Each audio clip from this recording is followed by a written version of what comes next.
This is Comic Geek Speak, episode 1381, Denver Comic-Con 2013, Spotlight Panel, Denny O'Neil.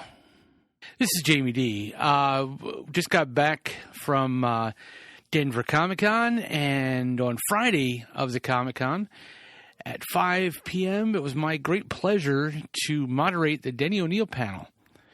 As you listen to this, we're going to kind of join it a little bit in progress. There was a bit of a foul up with the sound equipment, and I really just introduced him and asked him my first question, which was, how did you get into comics? And specifically, how did you get into writing? Because this was comics in the classroom was the big thing. So I wanted, if there were any writers out in the audience, I wanted to find out and pick Denny's brain.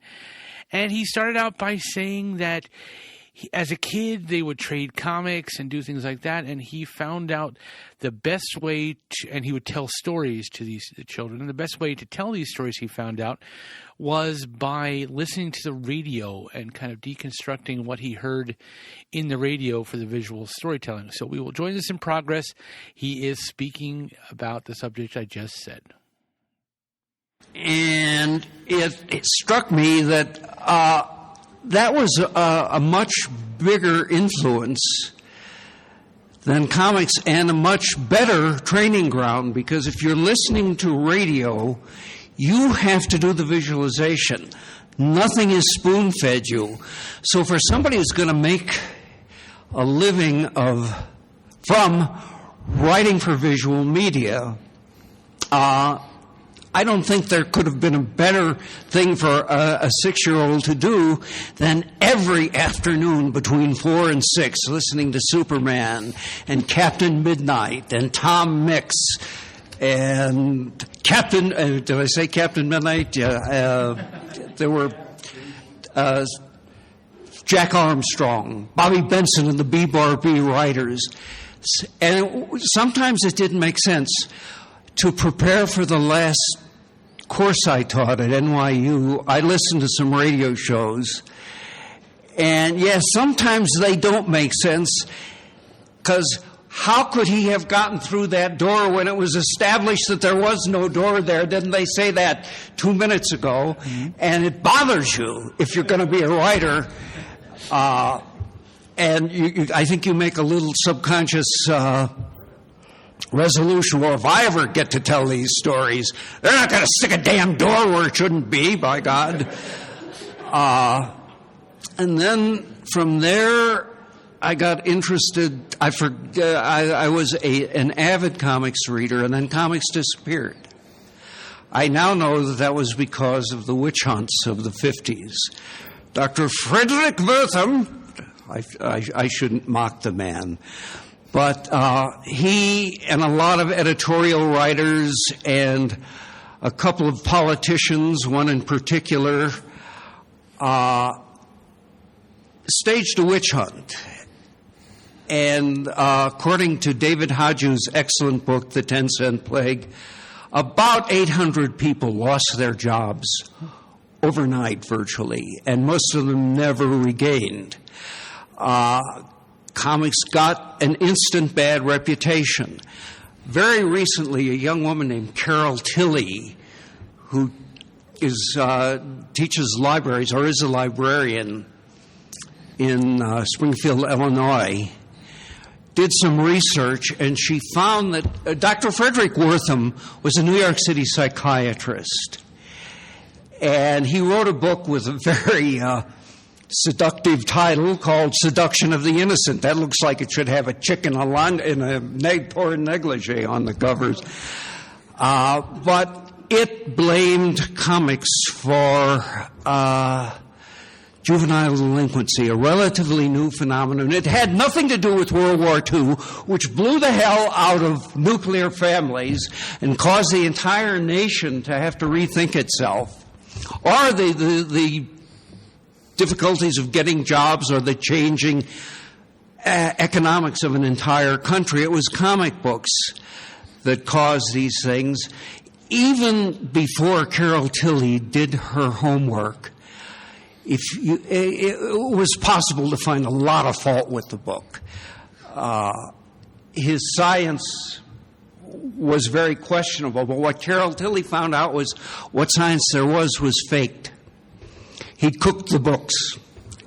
But like it or not, comic books went away. The other reason was that suddenly paperback books, which hadn't existed before World War II, were all over the place. And if you owned a small candy store somewhere, you could make more money using the display space for these paperback books.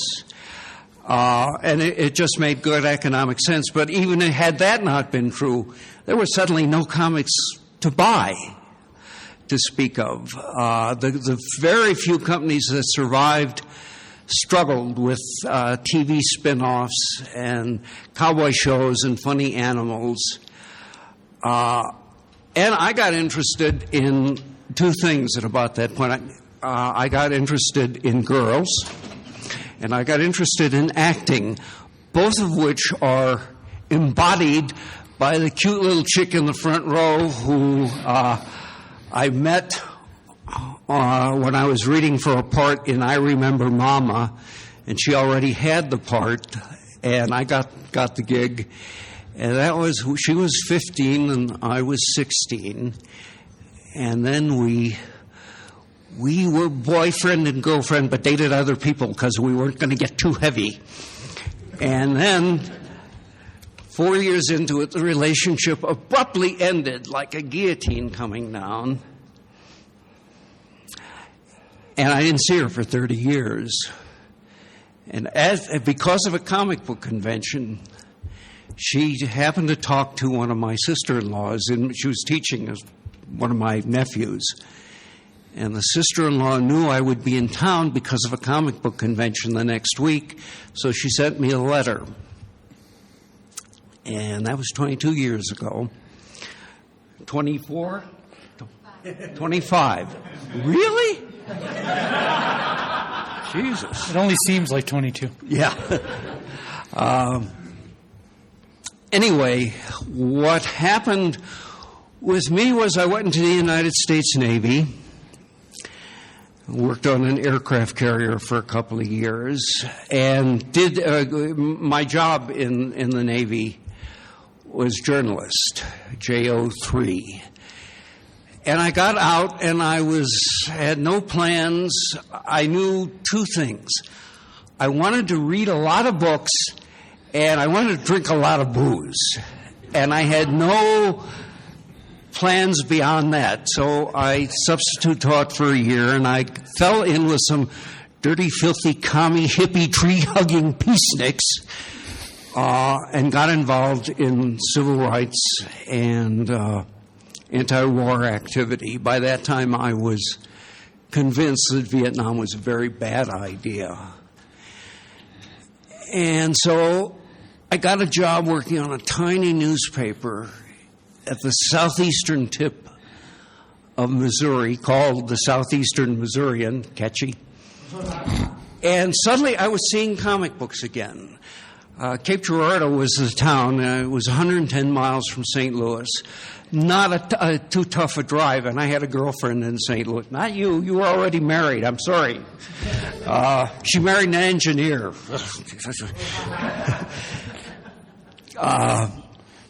I guess you thought there was more of a future than with an English major, huh?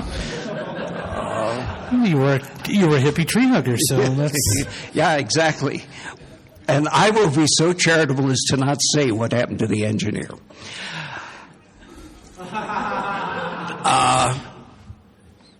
But I took this job as a beat reporter and feature writer, and I was suddenly seeing comic books again in bus stations. I knew nobody in the town. It is an extremely conservative town. I did a con there about 3 years ago. So I spent a lot of time looking at magazine racks in drugstores and places like that, and suddenly it dawned on me, comic books. Wow, these things still exist. So I bought some, and I thought, wow, this is this is way better than I remember. So I had a hunch that comic books were in the middle of a revival. And that was an accurate hunch. So I ended up writing a couple of feature stories about the return of comic books. At that point, the two greatest editors, and I think the two greatest comic book figures, were both like at the height of their power. Stan Lee was creating Marvel Comics, and across town, Julie Schwartz was reinventing superheroes. So I got a couple. My job, part of it was to fill the children's page, which in summer was hard because there were no school activities to write about. So I got 2 stories out of that, and then a young man named Roy Thomas got in touch with me. His parents subscribed to the paper. He was a teacher in Fox High School, but was co-editor of what was easily the best fanzine going, Alter Ego. I think it would hold up very well now. Roy was an avid comics fan and a very bright guy. So he got in touch with me, and on driving back from a visit to St. Louis one Sunday afternoon with my girlfriend, I stopped off in Arnold, Missouri, to talk with this guy, Roy, and for 2 hours I was enthralled. This whole subculture that I never knew existed and I was finding fascinating. My girlfriend, I think, was bored out of her tree, but I ended up writing a story about Roy, and he had accepted a job with DC Comics with the quasi-legendary Mort Weisinger, and he had a month to kill, so I had Tuesday afternoons off, and we would hang out. And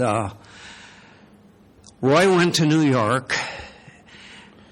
He lasted 2 weeks with Mort and then accepted a job from Stan Lee, who was, at that point, had figured it out how to do comic books that he would enjoy reading. And after a few weeks, I got a letter from Roy that he said, Stan needs another assistant. Here's the Marvel Writers Test. And if you feel like doing this, the test was this: 4 pages of Jack Kirby art. And my mission was to fill in, to add copy to the art. Well, who in this room wouldn't do that? I mean, come on. You know, it was work a crossword puzzle or take another walk around the park or take 10 minutes out to do this. So I did and didn't think much about it. And 2 weeks after that, I was coming back to the office after everybody had gone home. As I was about to knock off work from the day, I heard of a suicide in one of the local parks, so I went out to cover that and got back to drop off my notes. And the phone was ringing, and it was my girlfriend who had accepted a fellowship in philosophy at Boston University, and she said that she was very sick. She was sick, and she was living off what she could shoplift because there had been a screw-up and her money didn't come through. And she came from a very poor family. So I thought, well, I've got to ride to her rescue. And then the other thing happened. Roy Thomas called and said, you've got the job if you want it. Okay. At that point, I had managed to alienate most of the important people in the city. Or city, it was a town, 18,000 people, because, as I said, they were really quite conservative. And I wrote a phony Associated Press story following in the AP format that said that Martin Luther King his next target was Cape Girardeau. He was going to come and stage a massive protest rally in the streets. And the first thing I did in the morning was stop by the police station, and I looked at, there was a clipboard, and all the cops had to read it before they went out. So I slipped this story onto the clipboard, And I went about my business and got back to the office at about 11, and the local radio guy called and said, I don't know if you put that Martin Luther King story on the cops board. I don't want to know. But if you did, don't admit it. Whatever you do, do not admit it. So I wrote my stories and got back to I saw the chief detective coming out of my apartment. Thank God I was never a marijuana smoker, because it would have been up the river for me. But I, having alienated everybody that I depended on to do my job, along comes this opportunity, and it was really crazy, and it was disreputable. One of the things I loved about comics is I could make a living writing, not much of a living, but something, and it was rebel. It was anti-establishment stuff. It wasn't supposed to be good. By that point, I was sure I would never write another word of fiction. But regardless of that, all that counted was Thursday. The script had to be in by a certain day. Well, I'd worked as a journalist for a couple of years at that point. I could hit Thursday. Good? No, not a chance. But Thursday I could manage. So I went to New York and rescued my girlfriend. Went to New York, hooked up with Roy and his roommate, and then rented my own apartment and went to work for Smile and Stay and Leave, thinking, this is good for a year. Then I will go back to the real world. The real world is Midwestern, is Missouri. And I probably won't get another job in Cape Girardeau, but I might find somebody else willing to give me a journalism job. And then I did get reasonably seriously involved with the peace movement. The girlfriend was from a Catholic worker family. Catholic workers were run by a wonderful woman named Dorothy Day. I later based a character on her. Dorothy did two things. She fed the hungry and clothed the naked. She ran soup kitchens. She found shelters for the homeless. She did exactly what Jesus Christ said to do, and of course got in deep shit for it. And she protested the war. By Dorothy's ethos, render unto Caesar the things that are Caesar, and unto God the things that are God's, and Caesar doesn't get anything. She was arrested time and time again, and also, as I said, in trouble with the church hierarchy. So at that point, Dorothy and the Catholic worker was a kind of focal point for the anti-war movement. So although I was not a full-time peacenik, I went on some of the marches and I hung around with those people. So that was one reason to stay in New York. Another was I found I had an aptitude for this odd little backwater of fiction. It's this very, very strange way to write stories. People think it's really easy because it's just comic books, and then they try it. I've worked a bit in television, and I know a lot of people who've worked in television and comics, and everybody has the same story. Television is way easier. The formal restrictions are nowhere near as tough.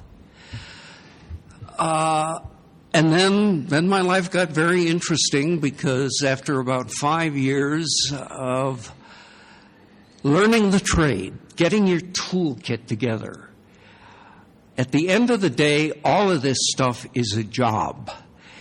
One of my mantras for my NYU classes is you must respect it as an art form, but regard it as a job. You have to know how to do it. The same way there are restrictions to writing television scripts. You have to know the farm. Well, after 5 years, Neil Adams and I knew the farm, and we were trusted by Julie Schwartz enough that he was willing to take chances on us. When I first met Julie, you would not think comic book literary anything, you would think Allstate man, suit, tie, white shirt. And I was a long hair, it's hard to believe, but I have photos, I can prove it, a shaggy, long-haired hippie who might not, I don't know if even remember if I owned a tie at that point. So Julie and I, we were introduced by Dick Giordano, and we kind of circled each other, sniffing out the enemy. And he decided he would try me on a Green Lantern story. And I was so new at the business, and especially at D.C., which had a reputation as a closed shop. No freelancer even bothered to go up there. Or if they did, they didn't succeed in getting any work. But he decided to give me a Green Lantern, and so new was I that I didn't know that if you change the plot that you've agreed on with the editor, you should tell the editor that. That shouldn't be a little surprise. So I had an idea. It was a time travel story, and Hal is bopping around the Earth right after it's cooled, and he sees a big planet heading toward it, and he stops the planet with the ring. He puts it in orbit, and so Hal Jordan gave us our moon. We now know that it didn't happen anything like that. But for all I knew, when I was like 25 years old, it might have happened that way. And instead of getting angry, Julie loved it. Julie was in his soul a science fiction guy, and that was science fiction. So within 6 months, we had about the most comfortable, sustaining working relationship I've ever had with anybody. If my cupboard was absolutely bare and there was no idea to be had in there, I could go in and talk with Julie for half an hour and come away with a start, with enough to begin to write a story. If I had a story figured out, it was a very short visit that week. It was 15 minutes, and we went on our way. But the point is, he was an editor who, once he trusted you, he trusted you. And in those, people have asked, I once asked him, it was conventional wisdom back then that you couldn't do continued stories in comics because there was no assurance that with the irregular distribution, often mob-influenced, I've heard, that if you just because you got Detective 62, there was no assurance you could get Detective 63. But once a year, Julie Schwartz did a continued story where the Justice League meets the Justice Society.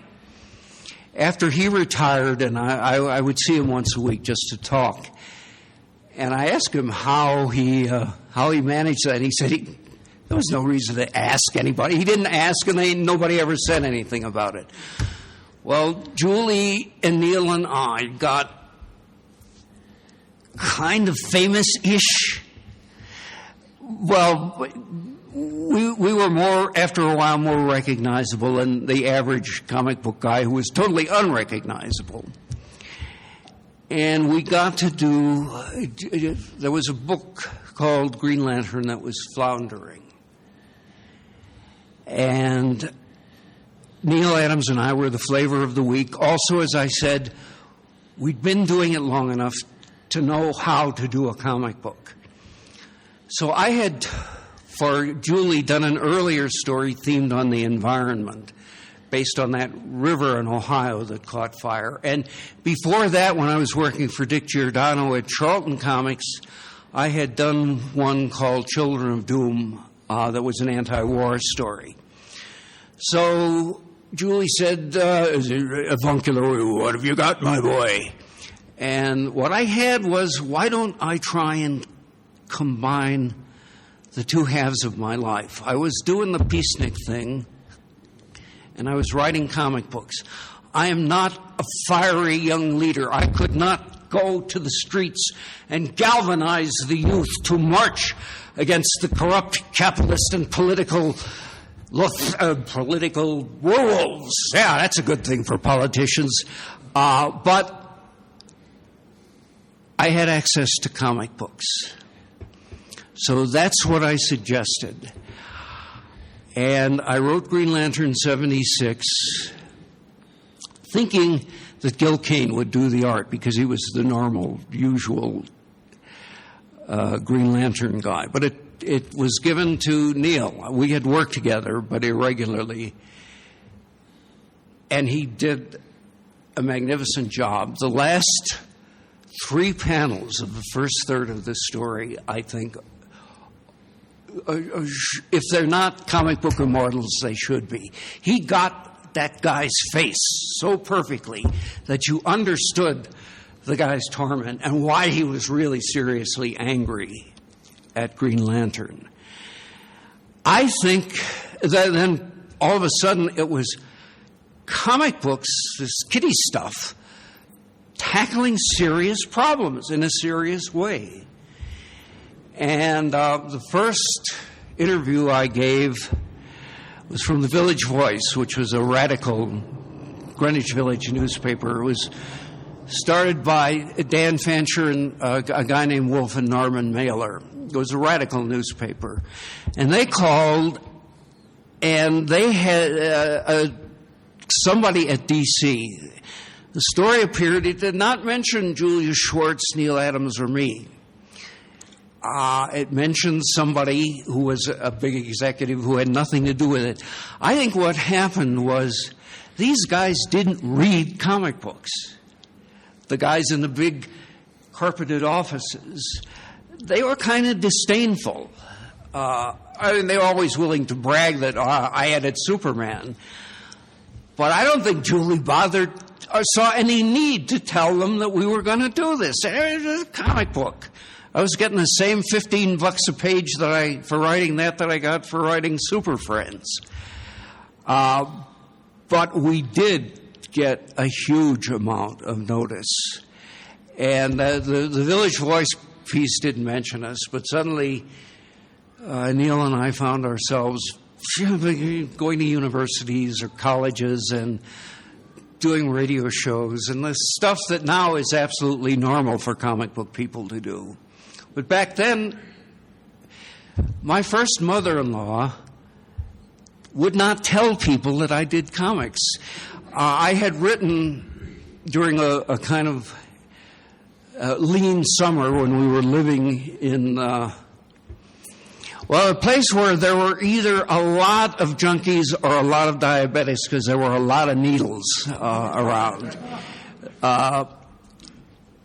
And I had taken on a job to write a book about presidential elections, which I did. It was a coffee table book, the kind of thing that they give away in wholesale lots for Christmas, a lot of pictures.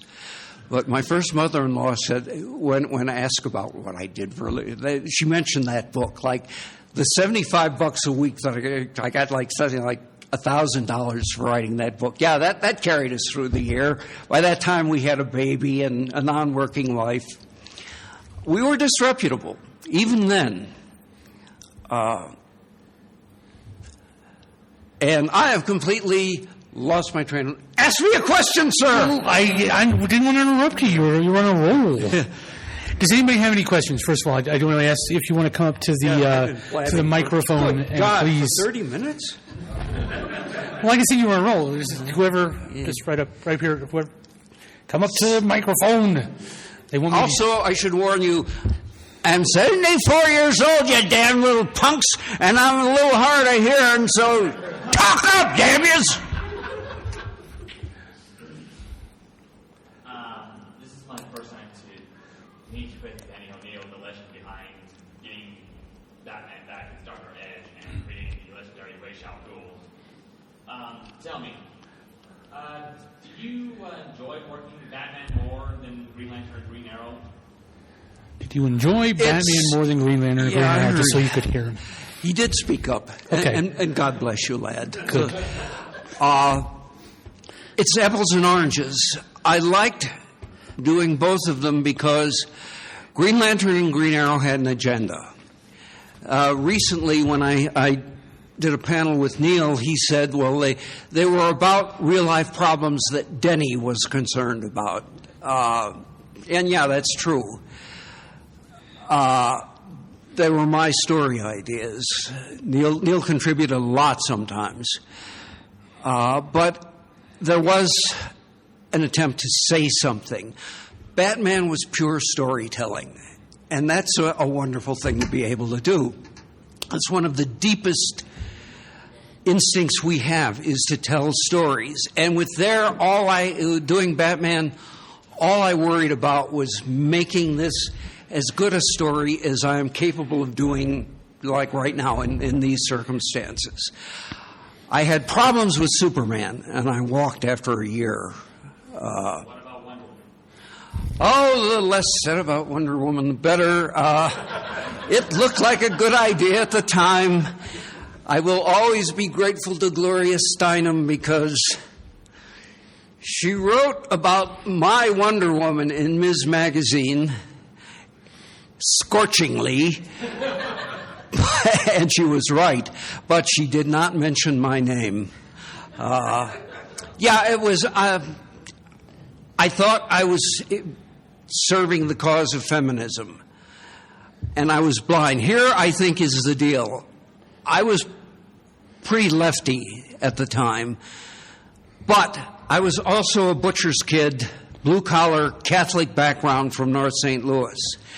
I knew I should want to be a feminist, but I was a butcher's kid from North St. Louis who'd gone straight through to college graduation, almost, in Catholic schools. Emotionally, I think this was true of a number of peaceniks. Emotionally, I knew that Annie belonged in the kitchen fixing dinner, while us men were in the living room knocking back the tequila and solving the world's peace problems. We were not emotionally... I was 5 years away from being able to write that story. And that of the whole Green Lantern, Green Arrow run, that's the one that stinks. And they usually don't reprint it. But with Superman, he's got... Alan Moore got it just right in Watchmen. If this guy existed, how could he possibly relate to us? He is a god. At one point, one of my favorite Superman stories, he blows out a sun, and a star goes out. Okay, that's a god. And so you had the choice of either being inconsistent, because like it was established he could search every room in Metropolis in a second, then anybody escaping from him is out of the question. So you could be inconsistent, or you could bring your story to a screeching halt while you explain why, although he did this last month, he didn't do it now. Mm-hmm.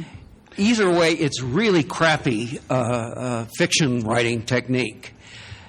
And I just really... Julie gave me a lot of freedom. I depowered him rather drastically. But it was still... I was taking weeks to do a Superman story and maybe 3 days to do a Batman story. Mm. And after 12 or 13 issues, the game didn't seem worth the candle. And at that point, I had enough clout that I wasn't worried about getting another assignment. 3 years earlier, that would have been a consideration. You didn't walk away from the meal ticket. Anyway. Could we have the next question?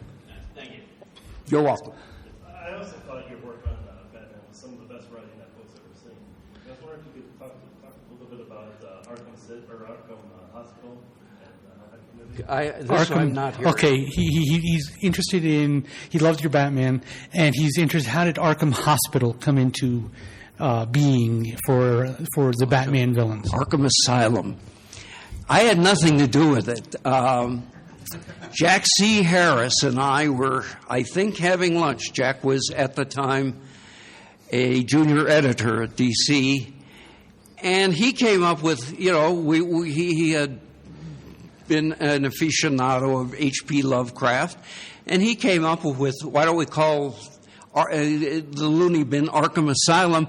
And it was one of the second you hear that, you realize it's perfect. This is something I will never improve on. So it was just that casual. A lot of comic book stuff is casual. I once needed a villain. It was about midnight, Saturday night, and I needed any bad guy.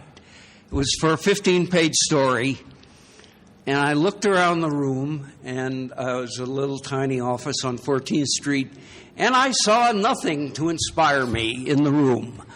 And I looked down at the desk, and there was an Olympia typewriter. Olympia equals Olympus equals gods equals Zeus. Zeus is one syllable. What sounds like a gangster and is Maxi Zeus. So if you have that name, the rest of it kind of falls into place. Yeah, okay, Maxi Zeus. Thinking, I have just solved a storytelling problem. I've given Batman an antagonist for 15 pages and was sure that would be the end of him. So I take a job with Marvel, cut to almost a decade later, and old Maxie is on television, and I got a great big check a couple of years ago because he was on a video game, and he's all over the place. The point of that, Spider-Man was created to kill 15 pages in a book that Stan knew was going to be canceled. Very seldom do good things happen because you think it out. The exceptions in my life were the Question, where I had 6 months lead time on that. But as often as not, it happens very casually. I don't think Stan Lee, though he was always ambitious and always very cooperative, I don't think he could have possibly imagined $1 billion Iron Man, the second string backup feature in Tales to Astonish. $1 billion? And when we do try and sit down and figure it out, often that doesn't work. I've come up with ideas for villains that even I don't remember anymore. Sometimes it sticks, sometimes it doesn't. Anyway, tortured and lengthy answer. Yes. Very good, though. I'm glad you weren't looking at the phone. Go ahead. Thank you very much for coming to the Young Junior Live, Denver's first, second Comic-Con. It's incredible to have you here. My question dealt more with what got me interested in comics essentially was your writings and working with Neil Adams on the Green Arrow and Green Lantern books. And I was always interested in what inspired you, which you mentioned, the civil rights movements that were going on in the 60s, to kind of explore deeper political aspects and introducing those into comic book reading. Now, I've always been curious exactly what the position was of maybe your editor, Julia Schwartz, and other people who were in the comic industry prior to the work that you had done. What was the feeling? Can you paraphrase? Sure. He wants to know what was the feeling in the industry while he was doing it, or when you first went to work with Julia Schwartz, I was curious exactly what his impressions were of the civil rights movement and of young. What were kind of his views? Was he? Yeah. I don't want to sound negative, but comic book guys are not political generally. Part of that is just an accident of history. They grew up during World War II. During World War II, I'm pretty far to the left, but I think that was a just war. That was one we needed to fight. Nothing since. But I don't think they had much of an opinion. Now that's not true. Now there's a lot of vehement politics in the world of comics. But at the time, I don't think anybody had. Generally, they were middle of the road. One of the things that was terrible about Frederick Wortham and that witch hunt is these guys were not radical. They were decent men. They were veterans. They were husbands and fathers with mortgages who only wanted to do what was right. And they didn't know about all the other stuff. They were not equipped to turn back attacks because they had no reason to suspect that they were doing anything else other than providing entertainment. So I think Julie was kind of a Queens liberal. Queens is a borough in New York City where he lived. Neil, pretty much apolitical, as he admitted when he said that these were things that Denny was interested in. And then we got some grief from outside the company, outside the business. We heard that some of the bundles of Green Lantern Guerrero didn't get off the train down south. And we got some nasty letters, but we also got tremendous support.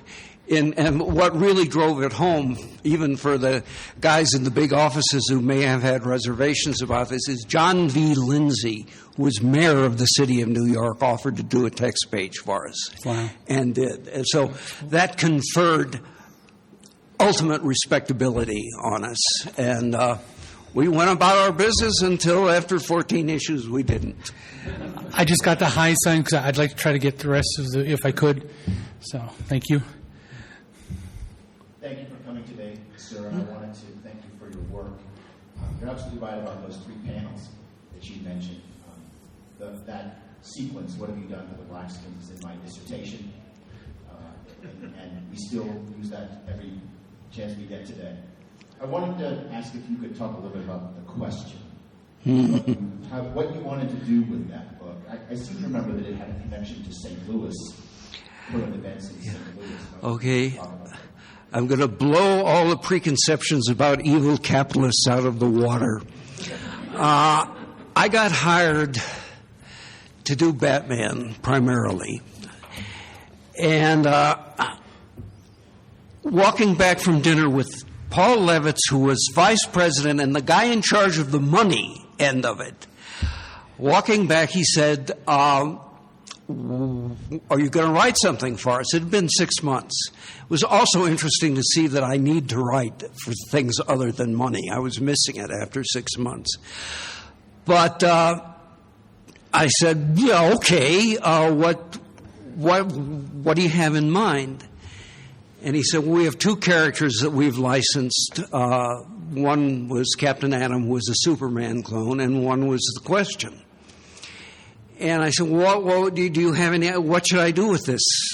And he said, well, for the last 7 years, you've been writing Iron Man and Daredevil at Marvel and doing good, solid, middle-of-the-road professional comics.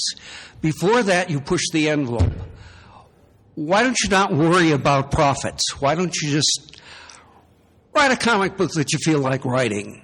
And let me worry about all the other stuff. Well, this was the business guy, but he was a business guy who did and still does deeply love comics. The problem was that character was created by Steve Ditko, whose politics are way to the right. And I said, I can't do this because I get along with Steve. I respect the vehemence with which he holds his convictions, but wow, I don't believe it. So I was told, change it if you want to change it, which I did. We killed him at the end of the first issue and then brought him back to life. And that was my way of signaling to the readers that this is something new. Years later, Len Wein asked me if you were going to change it that much, why didn't you just create a new character? And that's a very good question, and the answer is, it just didn't occur to me. I had no reason or liking to rain on Steve's parade. I really didn't. But I couldn't think of anything else to do. I mean, that was the given. The other interesting thing that happened was I said Vic Sage falls over and he dies and he's revived. About, 11 years ago, I was having lunch in a little town in New York with a friend. And I was telling this friend about how I didn't believe in an afterlife. And then, according to her, I fell over on the floor. And she thought he's trying to be funny. And after a minute, she looked down and she said, "You were turning green." And she yelled, I was dead, just like Vic Sage. I was cooling meat on the floor of a restaurant. And she yelled, and it turned out that the guy who owned the restaurant was a fireman, and he knew that next door was City Hall, and they'd just gotten a defibrillator. So he ran over. By now, I'm dead about 2 minutes.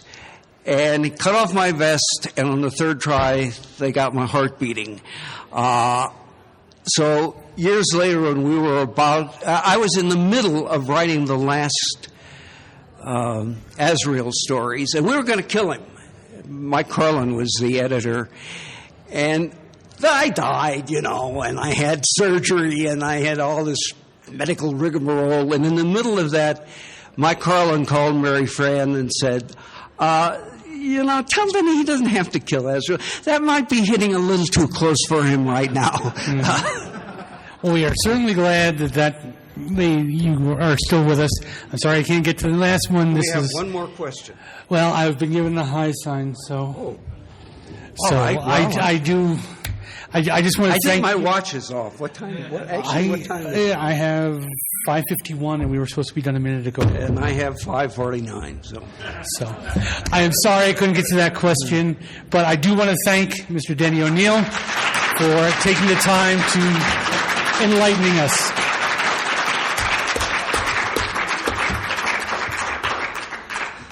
And he will actually be at another panel he was talking about down here with Neil Adams. So I think that might be if you're going to be here, I believe it's on Sunday, stop by and watch these two gentlemen go back and forth about comics.